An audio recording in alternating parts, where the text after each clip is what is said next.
The calendars, and their mistakes, are details I used as an example of cultural diffusion, namely, that of Mexico, Egypt, and the like, having the particular quality of a 360-day year with 5 dead days, or intercalaries, added at the end of the year. I wrote in Spirit World, Terminalia, the Mexican year was reckoned by 18 months of 20 days each. They called the extra days dead days, when they neither performed sacrifices nor engaged in any important affairs.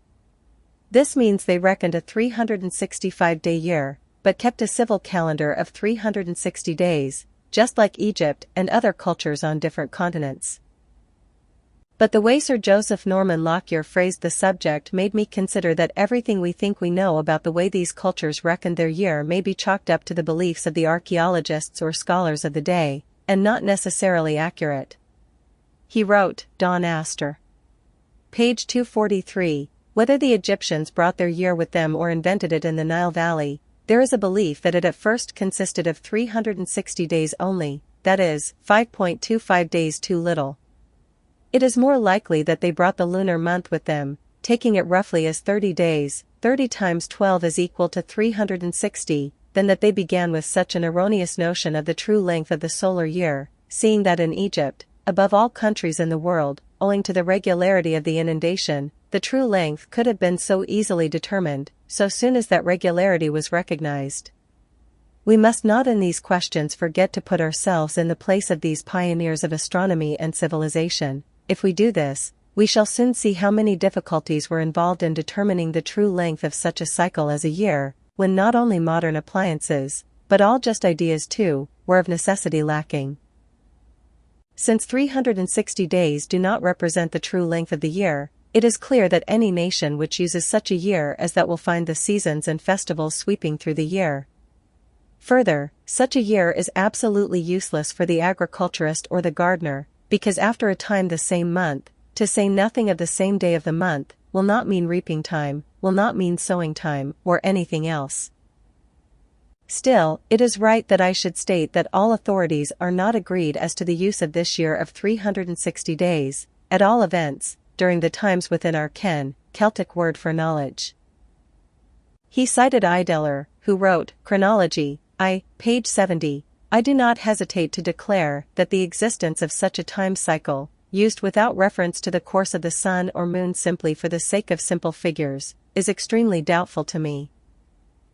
Then Krall, page 17, it is probable that the year of 360 days dates from the time before the immigration into the Nile Valley, when the Egyptians were unguided by the regular recurrence of the Nile flood.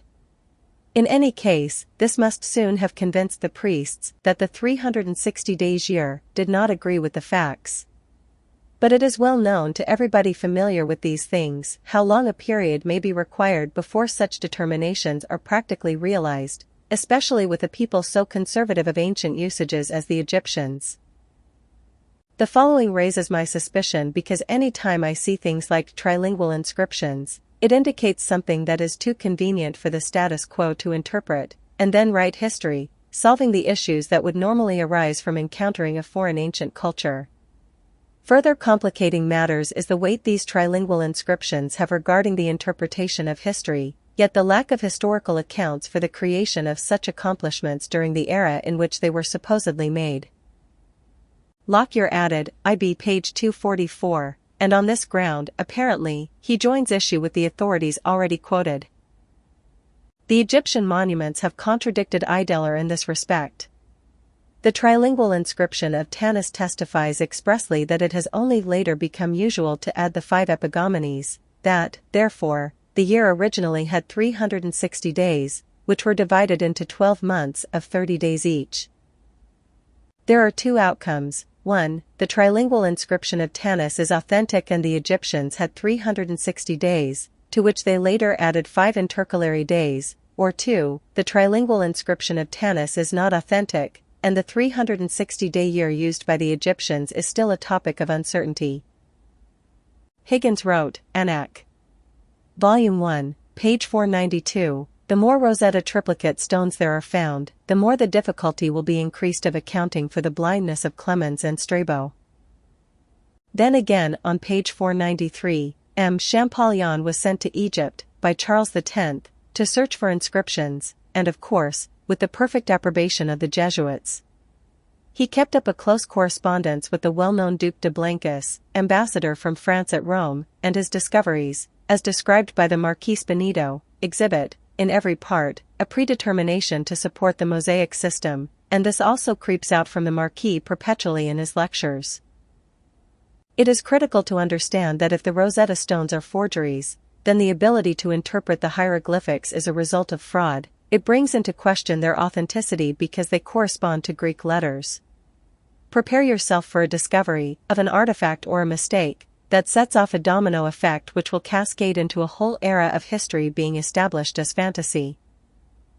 Lockyer wrote, IB pages 244-245. Krall also argues that the expressions great and little year and their hieroglyphics referred to the years of 365 and 360 days respectively, and adds, if we inquire into the time at which the epigomenes were introduced, we can only fix approximate dates.